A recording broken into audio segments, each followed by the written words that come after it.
Good morning. इस video में हम 2.2 का चौथा प्रश्न देखेंगे जो कि इम्पॉर्टेंट है, परीक्षा में भी आता है। चौथा प्रश्न बच्चों, आकृति में यदि किरण बी ए, ये निशान समांतर का है, बी ए समांतर है किरण डी ई के, तो कोण सी का मान आपको 50 दिया है और कोण डी का मान कितना दिया है, 100 अंश दिया है। तो आपसे कोण ए बी सी का माप ज्ञात करना है। उसके बाद हमको सूचना दी है कि बिंदु सी से किरण बी ए के समांतर रेखा खींचो।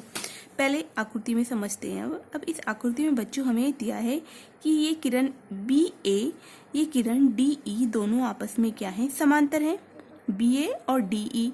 उसके बाद हमको कोण सी का मान, ये वाला कोण सी का मान 50 दिया है, यानी 50 दिया है, और कोण डी का मान कितना दिया है, 100 अंश दिया है। और आपसे कोण A B C, A B सी यानी ये वाला कोण आपसे क्या करा है, पूछा है इन्होंने, है ना।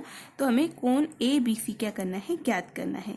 तो सबसे पहले यहाँ पे सूचना दी है कि बिंदु सी से किरण बी ए के समांतर रेखा खींचो। तो बिंदु सी से होकर जाने वाली हम क्या करते हैं, एक किरण खींचते हैं, एक रेखा खींचते हैं बिंदु सी से। इसको मान लेते हैं पी और इसको मान लेते हैं क्यू। देखो, अगर ए बी के समान, ए बी किरण बी ए अगर डी के समांतर है तो डी किरण किसके समांतर होगी, पी क्यू के। तो लिख लेते हैं किरण डी ई जो है पी क्यू के क्या है, समांतर है। तो डी ई समांतर है पी क्यू के, डी ई समांतर है पी क्यू के, जिसमें तिर्यक रेखा कौन सी है इसकी, डी सी। तिर्यक रेखा कौन सी है, डी सी। तो तिर्यक रेखा डीसी है।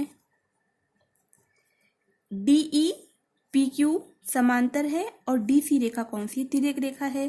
तो देखो यहाँ से ये ऐसे करके जेड बन रहा है, तो ये वाला कोण इस वाले कोण के क्या होगा, बराबर होगा, एकांतर कोण से, है ना। ये रेखा अगर इस रेखा के समांतर है और ये वाली तिर्यक रेखा है तो ये वाला कोण इस वाले कोण के क्या होगा, समान होगा।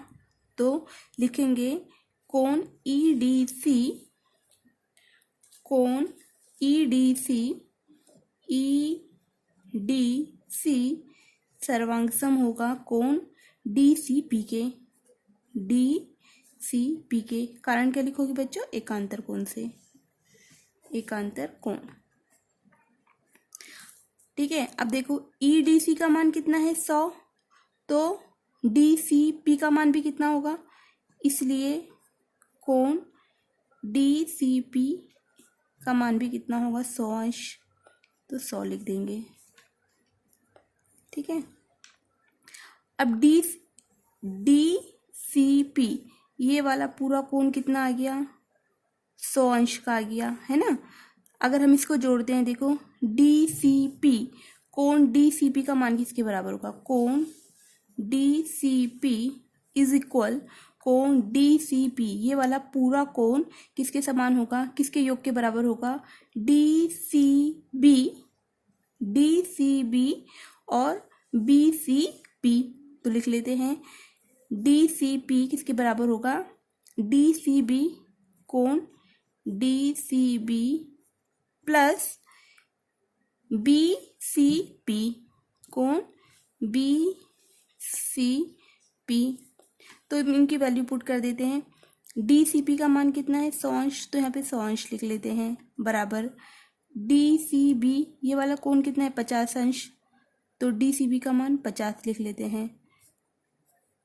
B C P, B C का मान हमें पता नहीं है तो इसको ऐसे की ऐसे लिख लेते हैं, बी सी पी, है ना। अब क्या करेंगे, बी सी पी का मान निकालना है तो इसको पहले लिख लेते हैं, बी सी पी को पहले के पहले लिखा, ये ऐसे कर लेते हैं, 100 को ऐसे कैसे उतारते हैं, और ये 50 जो है बराबर के इस साइड है, तो इधर आकर क्या हो जाएगा, माइनस के 50 हो जाएगा, बराबर। और कोण बी सी पी को ऐसे कैसे लिखते हैं, दोबारा देखिए, 100 को ऐसे कैसे उतारा, बराबर के इस साइड 50 इधर आकर माइनस के 50 अंश हो गया, बराबर का निशान, और उसके बाद बी सी पी को ऐसे कैसे रहने दिया।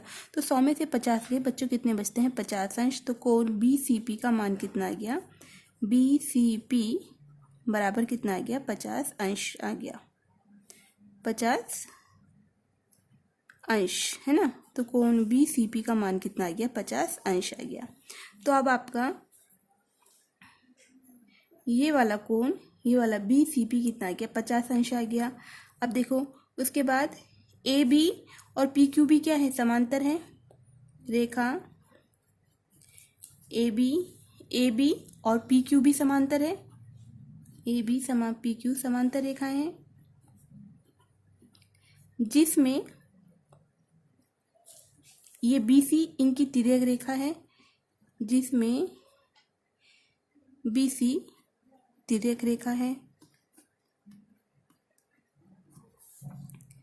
बी सी तिर्यक रेखा है ना। तो अब देखेंगे कि कोण ए, ये वाला कोण और ये वाला कोण, ये दोनों कोण जो हैं इन समांतर रेखाओं के अंदर वाले कोण हैं, अंत्य कोण हैं। तो अंत्य कोणों का योग कितना होता है, 180 होता है। तो कोण ए बी सी और बी सी पी इन दोनों का योग कितना होगा, 180 के। तो इसलिए कोण A B C plus B C P बराबर 180 अंश। कारण क्यों, अंत्य कोण कसौटी से, अंत्य कोण से, अंत्य कोण हमें पता है संपूरक होते हैं। उसके बाद ए बी सी का मान निकालना है, इसको ऐसे की ऐसे लिख देंगे। प्लस बी सी पी का मान कितना है हमारा, 50 अंश। ये रहा 50 अंश, बी सी पी बराबर 180 अंश।